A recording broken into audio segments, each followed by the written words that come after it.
তীব্র মানসিক কষ্ট ও অবসাদে ভোগার পর স্বামীর প্রতি গুরুতর অভিযোগ তুলে আত্মহত্যার চেষ্টা করেছেন দিনাজপুর ৬ আসনের সাবেক সংসদ সদস্য শিবলি সাদিকের স্ত্রী খাদিজা মল্লিক চিমু। বর্তমানে তিনি দিনাজপুরের একটি হাসপাতালের নিবিড় পরিচর্যা কেন্দ্রে চিকিৎসাধীন রয়েছেন। জীবন অবাক না করলে কে করবে? 28% মিল্ক ফ্যাটের অবাক করার সাথে ফ্রেশ মিল্ক পাউডার। জীবন অবাক করুক প্রতিদিন।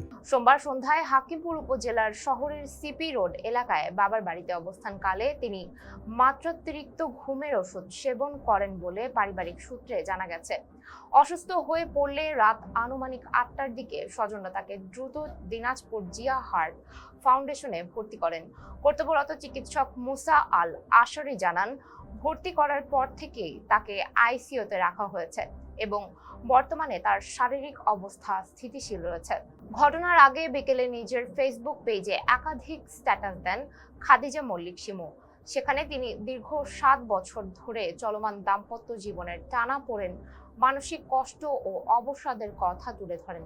লেখায় তিনি উল্লেখ করেন, বিয়ের কিছুদিন পর থেকে নানা ধরনের অন্যায় ও চাপ সহ্য করতে করতে তিনি ক্লান্ত হয়ে পড়েছেন এবং এই জীবন আর এভাবে চালিয়ে নেওয়া সম্ভব নয় তার পক্ষ থেকে।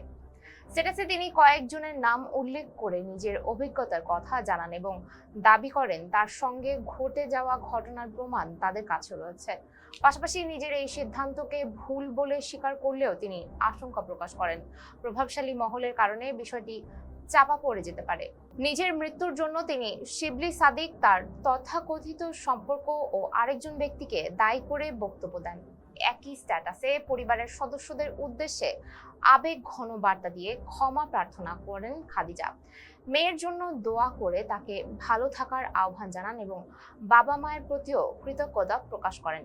পরিবারের দাবি, সাম্প্রতিক সময়ে তিনি শারীরিক ও মানসিকভাবে অসুস্থ ছিলেন।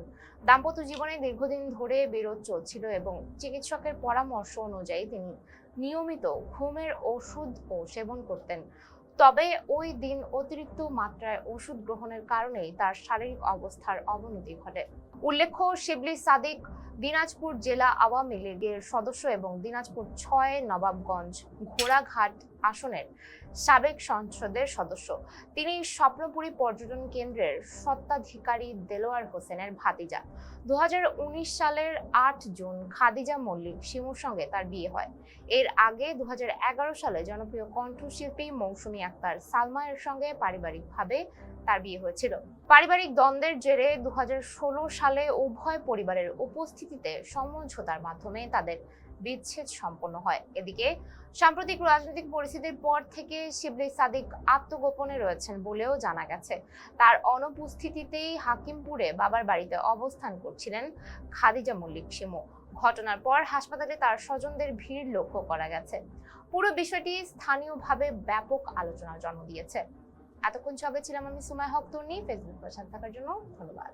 জীবন অবাক না করলে কে করবে? 28% মিল্ক ফ্যাটের অবাক করার সাথে ফ্রেশ মিল্ক পাউডার। জীবন অবাক করুক প্রতিদিন।